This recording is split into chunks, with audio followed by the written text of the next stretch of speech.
In this video, I want to go over harmonica positions. This is a very confusing thing when you're learning the harmonica, and you might be commingling things like positions and scales and keys. And I want to clear all of this up for you and explain the major positions you will use on the harmonica. So let's go and get started. Let's dive right into the deep end. What are positions? Well, you can think of a position as where you are starting your scales, and different positions give you access to differently placed chords and bends. And because of what chords and bends are available determines what kind of music you can play and what that music is going to sound like.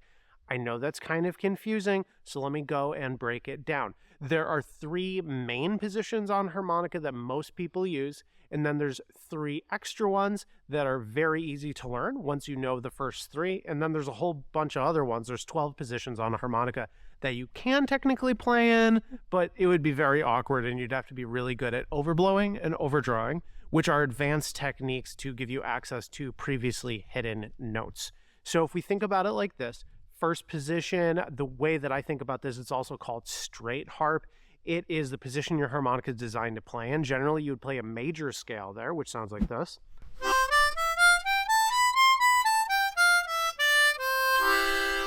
And this is going to be that position that you hear with like folk music. Think like Bob Dylan.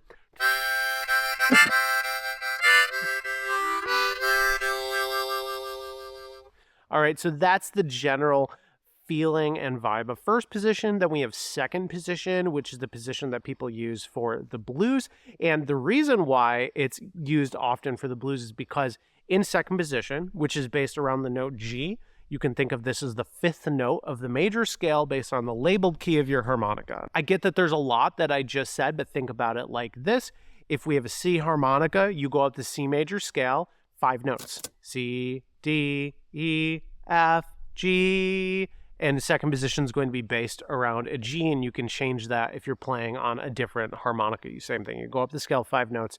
That is what second position is based around. So second position is going to be based around a G on a C harmonica, and you can play multiple scales here. Generally, there's the major pentatonic, which is a major sound, still kind of works for bluesy music, and then we have the blues scale, which has that more minor bluesy sound that we're all really used to. The major pentatonic's really good for like major rock music, and the blues scale is obviously good for blues, but you could also use it for just general minor music as well. One thing that makes second position really special is, first, I already mentioned the bends there. It's a pretty key element of second position is in the low octave because of where you're starting. One of the main notes that you play happens to land on a bend, and because we use bends constantly when we're playing in second position, it gives our playing that nice bluesy sound that we really enjoy. The second thing is that the chords are really nice. Now in first position, those chords sound really good. They have kind of that folky sound, but in second position, because of where the chords line up, they are more useful for us in a lot of different ways. And because we have a 1 chord, a 4 chord, and a 5 chord, because we have those 3 chords, that matches up perfectly with the 1, 4, and 5 chords of a blues. So is this making sense? That's why people play blues in second position, which is also called cross harp. Now let's talk about third position. Okay, so we've already talked about first position. That's like that folky position we can use for popular music. Second position, or cross harp, that is the more bluesy position that we use for blues, but also like major rock music and other genres that are more similar to the blues. And then we have third position. And third position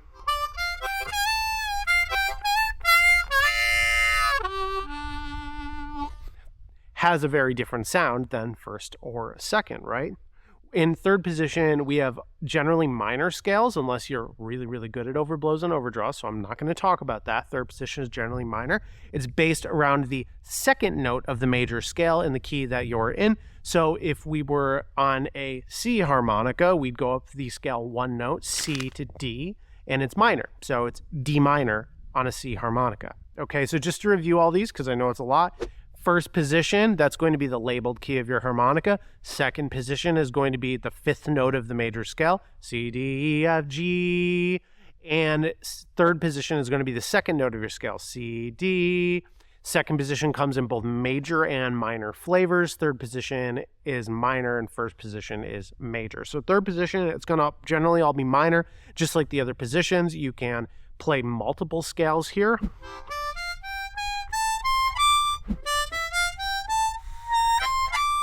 Okay, so those are some of the different scales you can play, like the blues scale or the natural minor scale. Third position has a more minor sound chord-wise. We really only have that one D minor chord in the middle, which you can also play up high.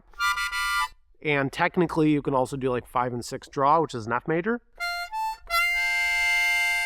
And you can use that in third position as well, okay? So third position, there's less chords to play around with, so most of the time you're going to be playing single notes. There are still a decent amount of bends that you can use, but they're not in as useful places as in second position, so you use them more as like an embellishment to your playing. And third position has such like a minor, aggressive kind of wailing sound that it's better when you're using it to play on, let's say, minor blues music or rock songs. So generally, when I play most of the songs when I perform, a lot of them are either going to be in second position, either in major or in minor, depending on the key of the song. But when I have something that I really want to be aggressive and I really want to like show off and play a lot of fast runs, I usually choose third position. Earlier on in the video, I briefly mentioned that there are some other positions besides first, second, and third, and we generally call these relative positions. So generally, if you know first position, if you just play all the same notes, but you start on a different one, this in this case being 3 whole step draw bend, or the note A, and you play the same notes in order, you get a minor sound that's very different than the major sound that we're used to in first position. So this is called a relative minor, okay? So we have the major scale, and the flip side of that scale is a relative minor. Now, you could also flip that the other way. So let's say third position. Third position is generally going to be minor. It's going to use minor scales. But if we, instead of starting on that note, but we start on the third note of the scale, the F in this case, and we play a scale. I'm going to do start on the F on 2 whole step drop bend.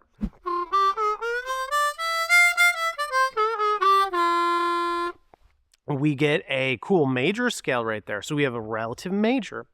In second position, because the blues scale is kind of hard to flip into another scale because of where the notes line up, generally we have fifth position, which is the minor pentatonic, like this.